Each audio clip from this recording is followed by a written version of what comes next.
ரதிய காடுப்படியில் இன்றைக்கி அக்கா மட்டன் டேஸ்ட்டில் வாழைக்காய் கோலா உருண்டை செய்ய போகிறேன். எப்படி செய்கிறேன்னு பார்ப்போம் வாங்க.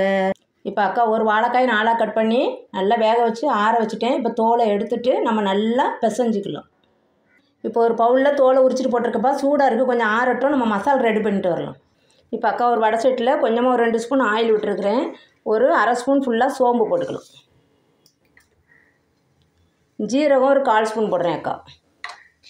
மிளகு ஒரு 1/4 ஸ்பூன். கொஞ்சம் பொடியட்டும். இப்போ இதில் ஒரு 5-6 சின்ன வெங்காயம், ஒரே ஒரு பச்சை மிளகாய், பூண்டு பல் ஒரு 3 பல் போட்டிருக்கிறேன், ஒரு சின்ன துண்டு இஞ்சி, இதெல்லாம் கொஞ்சம் நல்லா வதக்கும். இப்போ காஞ்ச மிளகாய் ஒரு 3 மிளகாய் போடுறேன். அவங்கவுங்க காரத்துக்கு ஏற்ற மாதிரி போட்டுக்கோங்க. என்னப்பா, தேங்காய் வந்து அக்கா இந்த அளவு எடுத்துருக்கிறேன். ஒரு பத்தை கட் பண்ணது, நீங்கள் துருவி கூட ஒரு அரை கைப்பிடி சேர்த்துக்கலாம். ஒரு வாழைக்காய் தான் இது, ஒரு வாழைக்காய்க்குள்ள அளவு. கொஞ்சமாக தான் மட்டன் இருந்த வாழைக்காய், ஒரு வாழைக்காய் அக்கா கோலா உருண்டை செய்யலான்னு ஐடியா பண்ணிட்டேன். இப்போ வதக்குனது போதும், எடுத்து நம்ம ஆற வச்சிடலாம். இப்போ இது அப்படியே ஆறட்டும். அதுக்குள்ளே நம்ம வாழைக்காயை நல்லா பிசைஞ்சிடலாம். மசிக்கிறது உங்கள்கிட்ட இருந்தால் அதை வச்சு கூட மசித்து வச்சிடலாம். இப்போ பிசைஞ்சாலே போதும், நல்லா வெந்துருச்சு பாருங்கப்பா. 3 விசில் குக்கரில் வச்சு எடுத்துருங்க தோலோட.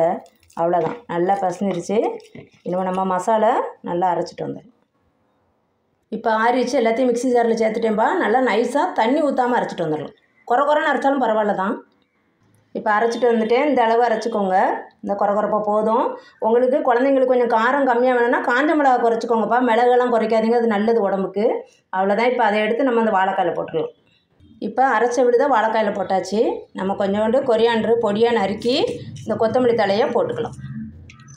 அப்புறமா அக்கா ஒரு 3 ஸ்பூன் ஃபுல்லாக பொரிகளில் மாவு பண்ணி வச்சுருக்கிறேன். தனியாக தூள் பண்ணி அதை போடுறேன். ஒரு அரை ஸ்பூன் தூள் உப்பு, ஒரு அரை ஸ்பூன் கரம் மசாலா, மஞ்சத்தூள் வந்து ஒரு 1/4 ஸ்பூன். இவ்வளோ தான். எல்லாத்தையும் நல்லா பிசைஞ்சு உருண்டை பிடி இருக்கிற பக்குவத்துக்கு நம்ம நல்லா பிசைஞ்சு எடுத்துக்கணும். இப்போ அக்கா உருண்டை பிடிக்கிற பதத்துக்கு பசஞ்சிட்டேன். சால்ட்டு கூட வாயில் வச்சு பார்த்துக்கோங்க. ரொம்ப டேஸ்டியாக, நம்மளுக்கு அந்த வாசனை ரொம்ப சூப்பராக இருக்கும்பா. அந்த கரம் மசாலாலாம் போட்டிருக்கிறதுனால மட்டனே தோற்று போயிடும். இந்த அளவுக்கோ இதுக்கு மேலேயே பெருசாக பிடிச்சி வச்சுக்கோங்க. எல்லாத்தையுமே மீடியம் சைஸில் அக்கா உருண்டை பிடிச்சி வச்சுட்டேன். இப்போ வந்து நம்ம பொரிக்கிறதுக்கு அக்கா ஆயில் காயில் வச்சுருக்கிறேன். ஆயிலில் நம்ம ஒவ்வொரு உருண்டையாக போட்டு எடுப்போம். ரொம்ப ரொம்ப ரொம்ப ரொம்ப டேஸ்டியாக வாசனையாக இருக்குப்பா. இதுக்கு காம்பினேஷன் அக்கா வீட்டில் என்ன தெரியுமா பண்ணுவேன், வெஜிடபிள் பிரியாணிக்கு இது ரொம்ப ரொம்ப சூப்பராக மட்டன் கோலா உருண்டை மாதிரி. மட்டன் கோலா உருண்டை அவ்வளோ டேஸ்டியாக, அதை விட டேஸ்டியாக இருக்கும்பா. நல்லா அப்படியே வேகட்டும் கொஞ்சம்.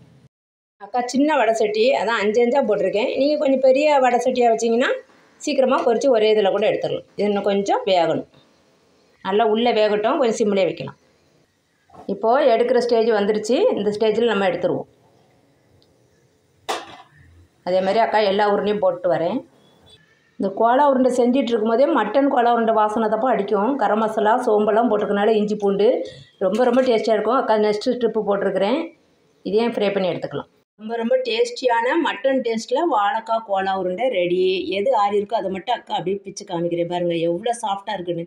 ரொம்ப ரொம்ப பிக்கிறதுக்குள்ளே வாசனை மூக்க தொலைக்குதுப்பா. இது வந்து நம்ம தேங்காய் பால் பிரியாணி அக்கா செய்வேன். அதுக்கு வெஜிடபிள் ரைஸுக்கு, கீ ரைஸுக்கு சைடில் வச்சு சைடிஷாக வச்சு சாப்பிட்டோம்னா ரொம்ப ரொம்ப ரொம்ப சூப்பராக இருக்கும். அப்புறமா நம்ம புளிக்குழம்புக்கு நான் வைப்பேன் வீட்டில். புளிக்குழம்புக்கு இது ஓரமாக வச்சு சாப்பிட்டோம்னா ரொம்ப ரொம்ப டேஸ்ட்டாக இருக்கும். இது செஞ்சு பார்த்துட்டு அக்கா கமெண்ட்டில் எப்படி இருக்குன்னு சொல்லுங்கள். ரதிய காடுப்படிக்கு சப்ஸ்கிரைப் பண்ணுங்கள், லைக் பண்ணுங்கள், ஷேர் பண்ணுங்கள். தேங்க்யூப்பா.